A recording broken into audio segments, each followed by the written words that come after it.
కూటమి ప్రభుత్వం ఏర్పడిన తర్వాత గ్రామ పంచాయతీ సర్పంచుల మీద, స్థానిక సంస్థల ప్రజాప్రతినిధుల మీద కక్ష సాధింపులు ప్రారంభమయ్యాయి. దీనిలో దురదృష్టకరమైనటువంటి విషయం ఏమిటంటే, గతంలో వైఎస్ఆర్ కాంగ్రెస్ పార్టీ ప్రభుత్వంలో దాదాపుగా 95% వైఎస్ఆర్ కాంగ్రెస్ పార్టీకి సంబంధించినటువంటి సానుభూతి పరులు, మద్దతుదారులు సర్పంచులుగా ఎన్నిక కావడం జరిగింది. ప్రజలు ఎన్నుకున్నటువంటి ఆ సర్పంచులని బలవంతంగా ఈరోజు మీరు తెలుగుదేశం పార్టీకి వచ్చి కండువా వేసుకుంటారా లేదా, తెలుగుదేశం పార్టీ కండువా వేసుకోకపోతే మీకున్నటువంటి చెక్కు పవర్లు రద్దు చేస్తాము, మిమ్మల్ని తొలగిస్తాము అని ఈరోజు రకరకాలుగా.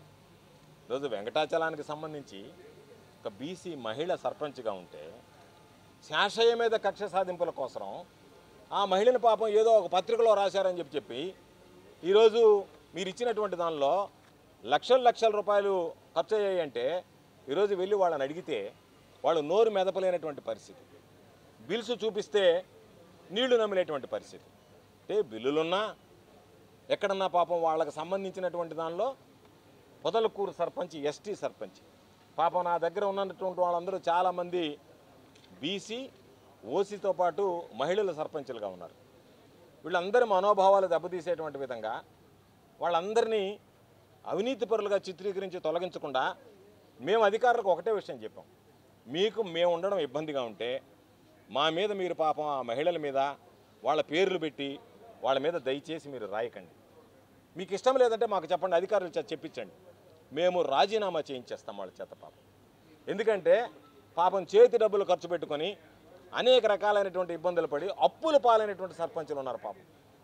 బిల్లులు రావు, వాళ్ళ దగ్గర ఏమో పనులు చేయిస్తారు. ఈరోజు వెంకటాచలానికి సంబంధించి ఆ రోజు వైస్ ప్రెసిడెంట్గా పెద్దలు వెంకయ్యనాయుడు గారు ఉన్నారు. ఆయన వచ్చినప్పుడు కానీ ఆయన కలవడానికి కానీ చాలామంది ప్రముఖులు వస్తారు.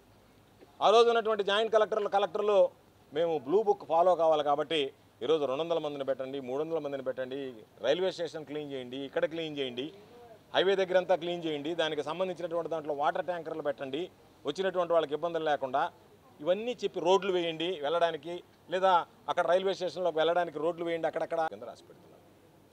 పాపం నేను పచ్చని చెట్టు కింద నిలబడి చెప్తున్నా, మా పొదలకూరు సర్పంచ్ ఎస్టీ, నేను ఉండను సర్పంచ్గా అంటే చదువుకున్న అమ్మాయి తల్లి నువ్వు సర్పంచ్గా ఉండు అని చెప్పాను.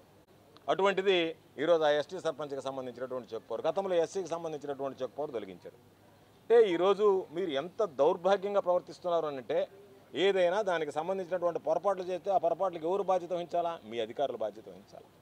వాటిని పక్కన పెట్టి ఆ అధికారుల్లో కూడా ఎంపిక చేసుకుంటున్నారు దౌర్భాగ్యం. ఏ అధికారి అయితే వైఎస్ఆర్ కాంగ్రెస్ పార్టీ పక్కన గతంలో గట్టిగా పనిచేశారో, వైఎస్ఆర్ కాంగ్రెస్ పార్టీకి అనుకూలంగా ఉంటారని మీరు భావిస్తున్నారో, మీకు పనులు చేయలేదని చెప్పి మీరు వాళ్ళ మీద కక్ష పెంచుకున్నారో, దానికోసం ఈరోజు ఆ అధికారులను ఎంపిక చేసుకుని వాళ్ళ మీద కక్ష సాధింపులకు పాల్పడుతున్నారు. అదేవిధంగా ఈరోజు చూస్తే పనులు చేయాలి అంటే మీరు పనులు చేయనిచ్చేటువంటి పరిస్థితులు లేరు. వీళ్ళు నీళ్లు ఇవ్వాలి అంటే పంప్ ఆపరేటర్కి డబ్బు ఇవ్వాలి. పంప్ ఆపరేటర్కి డబ్బు ఇస్తే ఈ జిల్లాలో ఉండేటువంటి ఎక్కడ సర్పంచులందరూ పంప్ ఆపరేటర్లకు బిల్లులు తీసుకొని డబ్బులు ఇరు, లేదా ఉన్నటువంటి చేసినటువంటి పనులకు బిల్లులు ఉండవు. నేనే చెప్పా, మీకు ధైర్యం ఉంటే నేను 5 పంచాయతీలు చెప్తాను, 5 పంచాయతీల్లో కనీసం మీరు విచారణ చేసేటువంటి ధైర్యం మీకుందా అంటే నీళ్లు నవ్వలేటువంటి పరిస్థితి. కాబట్టి మీరు విచారణ చెయ్యలేరు. ఎందుకంటే మీరు అధికార పార్టీకి కొమ్ము కాయడానికి సిద్ధపడ్డారు. చేయండి, తప్పలేదు. అందుకనే మీరు అధికార పార్టీకి మేము కొమ్ము కాస్తాం, అధికార పార్టీకి వంతన పడతాం, మేము అధికారంలో చెప్పినటువంటిది ఎవరైతే మా ఎమ్మెల్యేలు చెప్తారో వాళ్ళు చెప్పినట్టుగా చేస్తామని పెట్టుకుంటే మీరు ఆ విధంగానే పనిచేయండి, మాకేం అభ్యంతరంలా. అదేదో మాకు చెబితే ముందుగానే మీరు లక్షలు కోట్ల రూపాయలు దిగమింగినారనేటువంటిది కాకుండా వాటికి ఉన్న అభ్యంతర ఖర్చు అంటే ఏంటంటే 10,000 రూపాయలు మించి చేస్తే దానికి డిపిఓ దగ్గర డిఎల్పిఓ దగ్గర పర్మిషన్ తీసుకోవాలి. ఎవరు తీసుకోవాలండి? సర్పంచ్కి ఏం పవరు? ఆ యాక్ట్ తీసుకొని ఆయన చూపిస్తే అసలు ఆయన చూపించడానికి యాక్ట్ సరిగ్గా ఉందో లేదో కూడా తెలియదు. ఇక్కడ పనిచేసేటువంటి వాళ్ళకి అర్థం కావటం లేదు. అటువంటిది సెక్రటరీల పర్మిషన్ తీసుకోవాల్సింది సెక్రటరీ, అడ్మినిస్ట్రేషన్ ఇన్ఛార్జ్ ఎవడు? పరిపాలనకి గ్రామ పంచాయతీల్లో ఎవరు? సర్పంచి మీటింగులు కండక్ట్ చేయడం, అయ్యా ఇదిగో ఈ చెక్కు ఉందంటే చెక్కు పవర్ మీద సంతకం పెట్టడం, చెక్కు పవర్ మీద సంతకం పెట్టినటువంటి నేరానికి ఈరోజు మీరు రకరకాలైనటువంటి ముద్రలేసి వెంకటాచలం సర్పంచ్కి అయితే ఒక పక్క షోకాజ్ నోటీస్ ఇచ్చారు. ఆ షోకాజ్ నోటీస్కి రిప్లై ఇవ్వకముందే నిన్ను ఎందుకు తొలగించకూడదు అని చెప్పినాను. అంటే మీరు సాయంకాలం 5 గంటల నుంచి 6 గంటలకి ఇక్కడికి వస్తే మనం ఒక్కరు కనపడరు డిపో ఆఫీస్లో. 10:30, 11, 12 గంటల దాకా పనిచేసి ఆగమేఘాల మీద కనీసం దీనికి కాగితాలు ఉండాలి అడుగుతారు, కనపడలేదండి. కనపడకపోతే ఎవరిని అడగాలి మీరు? ఏమంత హడావుడి మీకు? ఏమంత కంపెనీ మునిగిపోతారు? 2 రోజుల లోపల 3 రోజుల లోపల విచారణ పూర్తి చేసే వాళ్ళ మీద యాక్షన్ తీసుకోవాలనేటువంటి ఆలోచన ఎందుకు వచ్చాయి? కరెంటు బిల్లులు కట్టకపోతే కరెంటు వాళ్ళు వచ్చి మేము కట్ చేస్తామంటే, కరెంటు వాళ్ళు కట్ చేస్తే ఊళ్ళో నీళ్ళు రాలేదని చెప్పి ఊరు వచ్చే సర్పంచ్ మీద పడా. ఈది లైట్ వెళ్ళకపోతే మాకు చీకట్లో ఆ గాఢంధకారంలో ఉన్నామని చెప్పి పాపం సర్పంచులు బాధపడి వాళ్ళు సర్పంచ్ మీద ప్రజలు బాధపడతారు. ఆ సర్పంచుల పాపం సొంత డబ్బులతో తీసుకొచ్చేస్తే పండగలో పబ్బాలప్పుడు ఇస్తే మీరు అల్ల ప్రొసీజర్ ఫాలో కాలేదు, ఇళ్ళ ప్రొసీజర్ ఫాలో కాలేదని చెప్పి రకరకాలైనటువంటి వేధింపులకి పాపం వాళ్ళు అప్పు తీసుకొచ్చి ఆ షాపుల్లో వేసి ఆ అప్పోళ్ళు పాపం వీళ్ళు తీసుకున్నట్టుగా వాళ్ళ చుట్టూ తిరుగుతూ ఉంటే పాపం ఆ కర్మ అనుభవిస్తూ ఒక పక్క ఆస్తులేమి పాపం ఈరోజు పంచాయతీకి సంబంధించినటువంటి చిన్న సర్పంచులు ఇబ్బందులు పడేటువంటి పరిస్థితి ఉంటే మీరు వాళ్ళ మీద అవినీతి పరులను ముద్ర వేస్తారు. ఈరోజు మీ అవినీతి పరులా కాదా అని తేల్చడానికి నేను డిపో దగ్గర వచ్చాను. ఒక్క విషయంలో కూడా క్లారిటీ లేదు వాళ్ళ దగ్గర. 1100, 1500 అది కూడా ఏంది, వాటర్ మ్యాన్కి 1500 ఇచ్చాడంటే ఆయన దగ్గర బిల్లు ఉండాలంట. ఆ బిల్లు కూడా ఏంటంటే జేసీబీ దగ్గర ఎర్త్ మూవర్స్ అని ఉండాలంట బిల్లు. ఆయన ఏడబట్టుకొచ్చాం, ఏడబట్టుకొస్తారు పాపం పల్లెటూళ్ళలో జేసీబీ ఉంటే తీసుకొస్తారు, పని చేయించుకుంటారు. నెట్కి సంబంధించి ఎన్ని గంటల బిల్లు నెట్ వాడారనేది మీకు దగ్గర తెలీదా? నెట్కి బిల్లు ఇవ్వాలంటే ఈరోజు మనం ఏసీఎన్ వాళ్ళు ఏదైనా మనకి ఇంటికి కనెక్షన్ ఇస్తే డబ్బులు కట్టుకొని పోతున్నారు, లేకపోతే ఒక కార్డు ఇచ్చి ఆ కార్డు మీద సంతకం పెట్టుకొని పోతున్నారు తప్ప బిల్లులు ఇస్తున్నారా, రసీదులు ఇస్తున్నారా? అవన్నీ ఇస్తేనే మామూలుగా ఇది జరగద్ది అని చెప్పింది. సరే, ఒక పక్క ప్రోటోకాల్ ఉల్లంఘన అనేటువంటిది యథేచ్ఛగా జరుగుతుంది. సర్పంచులు పిలిచే పని లేదు, సర్పంచులు పట్టించుకునేటువంటి పరిస్థితి, సర్పంచులు ఎక్కడున్నారో పట్టించుకోవడం లేదు. ఒక పక్క వాళ్ళని అవమానపరుస్తున్నారు. పోయినా సరే వాళ్ళని స్టేజ్ మీద పిలవకుండా గ్రామాలకు సంబంధించి గ్రామ సభలు కానీ గ్రామాల్లో జరిగేటువంటి దేనికైనా సరే సర్పంచ్ అధ్యక్షత వహించాలి. వాళ్ళని కింద పెడుతున్నారు. మరి అసలు దళిత సర్పంచులు, బీసీ సర్పంచులు అంటే లెక్క లేకుండా పోయింది, విలువ లేకుండా పోయింది వాళ్ళకి సంబంధించినటువంటి దాంట్లో. కాబట్టి ఇటువంటి నేరాలు ఘోరాలు జరుగుతున్నాయి. కాబట్టి అధికారులకు మేము చెప్పేది, అయ్యా గౌరవప్రదంగా ఒకవేళ మీకు మేము ఉండకూడదని అనుకుంటే మీరు మాకు ముందుగా చెప్పేస్తే మేము రాజీనామాలు సమర్పిస్తాం. అంతే తప్ప అవినీతి పరులను ప్రజలు సొమ్ము తిన్నారనో ముద్ర వేసి దానిని పత్రికల్లో పబ్లిష్ చేసి వాళ్ళందరికీ లీకులు ఇచ్చి లేనిపోయినటువంటివి చేయకూడదు అని చెప్తున్నాం. దానితో పాటు ఈరోజు మీరు ఇచ్చినటువంటి వాటి మీద న్యాయ పోరాటం చేస్తాం. ఎందుకంటే ఇంతకుముందు గతంలో పొదలకూరు పంచాయతీలోనే అనంతరామ్ గారు కలెక్టర్గా ఉన్నప్పుడు రిమూవ్ చేశాడు జడ్జిమెంట్. ఒక విధంగా చెప్పాలంటే కలెక్టర్ రాజీనామా చేసి వెళ్ళిపోవాల్సినటువంటి జడ్జిమెంట్. దానిలో రాశారు, the collector and panchayat authorities cannot take sides అని రాశాడు high court judge, honourable high court judge. కాబట్టి మీరు ఒక పక్కకి తీసుకొని మాట్లాడకూడదు అని చెప్పి ఆ రోజు పంచాయతీకి సంబంధించినటువంటి ఆయన పొజిషన్ రెస్టోర్ చేశారు, చెక్ పవర్ రెస్టోర్ చేశారు. కాబట్టి న్యాయస్థానంలో వెళ్తాం, ఇవేమి ఉండవు. కాకపోతే మీరు ఈ విధంగా పాపం పేదవాడిని ఇబ్బంది పెడితే వాళ్ళు కోర్టుకు వెళ్ళేటువంటి స్థితి, ఆ స్తోమత లేదు కాబట్టి, ఆ స్థాయి పాపం లేదు కాబట్టి వాళ్ళు అనేక రకాలైనటువంటి ఇబ్బందులు పడి అవమానాలు భరిస్తున్నారు. కాబట్టి ఇది ప్రజాస్వామ్యంలో మంచి పద్ధతి కాదు, ఎన్నడూ లేదు. మేము గెలిచినప్పుడు సర్వేపల్లి నియోజకవర్గంలో 115 పంచాయతీలకి జరిగితే 103 సర్పంచులు మేము గెలిచాం. 12 సర్పంచులు బీజేపీ, తెలుగుదేశం, జనసేన అన్నీ కలిపి గెలిస్తే ఆ సర్పంచులు ఏ రోజు వాళ్ళ మీద కక్ష సాధింపులకు పాల్పడలేదే. అక్కడ ఉండొచ్చే, లేదా పంచాయతీ అధికారుల ద్వారా పాలన సాగించి ఉండొచ్చే.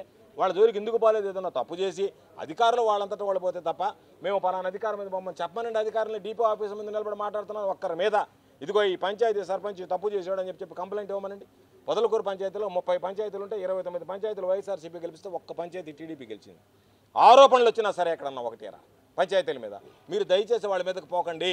ఎందుకంటే గ్రామ పంచాయతీ సర్పంచ్ని ప్రజలు గెలిపించుకున్నటువంటి వాళ్ళకి ఆ గౌరవం ఇవ్వండి అని చెప్పి ఆ హుందాగా వ్యవహరించాను తప్ప ఈ విధంగా చీప్గా శాసనసభ్యులు చీప్గా ఉంటే పాలన ఏ విధంగా ఉంటుందనేటువంటి దానికి ఇది ఉదాహరణ. అందుకే అధికారులు మరలా హెచ్చరిస్తున్నాం. ఇవన్నీ కూడా ఏ రోజు కూడా మీరు ఒకటే గుర్తుంచుకోండి, అధికారం శాశ్వతం కాదు. రాజకీయ నాయకులు మారిపోతారు, ప్రజాప్రతినిధులు మారిపోతారు, ఎమ్మెల్యేలు మారిపోతారు. మీరు జాగ్రత్తగా ఉండాల్సినటువంటి వాళ్ళు. ఈరోజు ఏ విధంగా అయితే ఒక విచారణ జరిగి ఆ విచారణలో ఏమీ తప్పు లేదని తేలితే మళ్ళా మేము పునర్విచారణ జరిపి తప్పు పట్టామని అంటున్నారో, రేపు మరలా ఇంకొక పునర్విచారణ ఉంటుందనేటువంటి విషయాన్ని గుర్తు చేసుకోండి, మనసులో పెట్టుకోండి. మరలా చెప్తున్నా, వీటన్నిటి మీద మరలా పునర్విచారణ జరిగేటువంటి రోజు వస్తుంది. ఆ పునర్విచారణ జరిగితే ఈరోజు మీరు చేసినటువంటి పాపాలన్నీ శాపాలలాగా వెంటాడతాయనేటువంటి విషయాన్ని మర్చిపోకండి అని చెప్పి తెలియజేస్తున్నాం. ఈరోజు కాకపోతే ఇక్కడ కాకపోతే ఇంకొక ఊరికేస్తారు, లేదా ఇక్కడ కాకపోతే ఇంకొక పోస్ట్ వస్తుంది. అంతే తప్ప ఈరోజు వాళ్ళ ప్రాపకం ఉంటేనే మనం ఇక్కడ ఉంటాం, వాళ్ళ ప్రాపకం ఉంటేనే ఈ పోస్టులో కొనసాగుతాం, వాళ్ళ దయాదాక్షిణ్యాలు ఉంటేనే మనం దీనిలో కొనసాగుతామని చెప్పి మీ ఇష్టానుసారంగా మీరు వ్యవహరిస్తే దీనికి మూల్యం చెల్లించుకోవాల్సినటువంటి పరిస్థితులు ఏర్పడతాయనేటువంటి విషయాన్ని గుర్తుంచుకోండి. మాకు సంబంధించినటువంటి సర్పంచులు అందరం ఈరోజు పాపం అందుబాటులో ఉన్నటువంటి సర్పంచులు అందరూ వచ్చారు, వాళ్ళ ఆవేదన తెచ్చారు. ఏమి చెప్పినా సరే చెవిటోడు ముందు శంఖు ఊదినట్టు తప్ప రాత్గా ఈ బాత్గా అన్నట్టు మనం వెళ్ళిపోగానే మళ్ళీ ఇప్పుడు వెళ్తారు ఎవరో ఒక దగ్గరికి ఎమ్మెల్యే కానీ చెప్పాడు ఎంక్వైరీ కంటే ఎంక్వైరీకి పోతారు. పోయి వాళ్ళకి సాయంకాలానికి రోజు పేపర్ తీస్తే పలాని చెక్కుపోరు రద్దు, పలానా ఆయన సస్పెన్షను, పలాని ఆయన మీద క్రమశిక్షణ చర్యలు తప్ప అధికారుల మీద క్రమశిక్షణ చర్యలు ఉండవు. బాధ్యత కలిగినటువంటి వాళ్ళని పట్టించుకోరు. అందరూ ఈరోజు అధికారులు అనేటువంటి వాళ్ళు ఎవడన్నా కింద అధికారి తప్పు చేస్తే వాడిని బాధ్యులను చేయండి, అంతే తప్ప పంచాయతీ సర్పంచ్లను బాధ్య చేయడం. కొంతమంది పాపం ఏ సంబంధం లేనటువంటి సెక్రటరీలను మాట్లాడితే చెప్తున్నారు స్పెషల్ ఆఫీసర్ పాలనలోని. స్పెషల్ ఆఫీసర్ పాలనలో పంచాయతీ సర్పంచ్లకి ఏమి సంబంధం సర్పంచ్లకి? అవన్నీ కలిపి ఇలా రాస్తారా? అంటే ఎక్కడా కానీ సర్పంచుల మీద కనుక తేలకపోతే అమౌంట్ ఆ ప్రత్యేక అధికారుల పాలనలో జరిగింది కాబట్టి ఆ పాపాలు కూడా మీరే భరించండి. అంటే మనం ఇంట్లో ఉన్నా కూడా సరే, ఇప్పుడు ఎట్లా పెడుతున్నారు కేసులు, ఇంట్లో ఉన్నా సరే పోయి మర్డర్ చేయడానికి పోయాడని చెప్పి. అదేవిధంగా ఈరోజు వాళ్ళ అధికారంలో లేకపోయినా సరే వాళ్ళ పాలనలో జరిగిందని చెప్పి దురదృష్టకరం.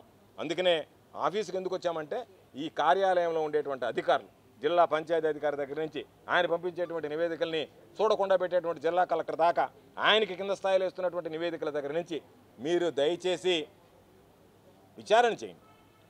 దోషులుంటే వాళ్ళని శిక్షించండి, తప్పు చేసి ఉంటే రికవరీ చేయండి. అంతే తప్ప వాళ్ళని తొలగించాలనేటువంటి న్యాయంతో, ఆ సర్పంచ్ తొలగించాలనేటువంటి లక్ష్యంతో మీరు లేనిపోయినటువంటివన్నీ రాసి వాళ్ళ మీద పాపం అక్రమంగా అన్యాయంగా ఈరోజు వాళ్ళ మీద నిందలు మోపడం అనేటువంటిది ప్రతి ఒక్కరిని గలిచివేస్తుంది. ఇది సరైనటువంటి పద్ధతి కాదు. ఈ జిల్లాలో రాబోయేటువంటి రోజుల్లో మరలా చెప్తున్నాం, మీరు ఇదే పోకడలు కొనసాగిస్తే, మా ఆలోచన విధానం ఇదే విధంగా ఉంటుందని చెప్పి మీరు ప్రవర్తిస్తే సర్పంచులు అందరితో కలిసి ప్రజలతో కలిసి దీని మీద మీ మీద నిరసనకి ఈరోజు శ్రీకారం చుట్టాల్సినటువంటి అవసరం ఉంటుంది, పోరాటానికి శ్రీకారం చుట్టాల్సినటువంటి అవసరం ఉంటుంది. సర్పంచుల పదవీ కాలం పూర్తయిపోతుంటే మీరు వాళ్ళని తొలగించి ఆ కక్ష సాధింపులనే కోసం ఆతృత పడుతున్నారు తప్ప మరొకటి కాదు.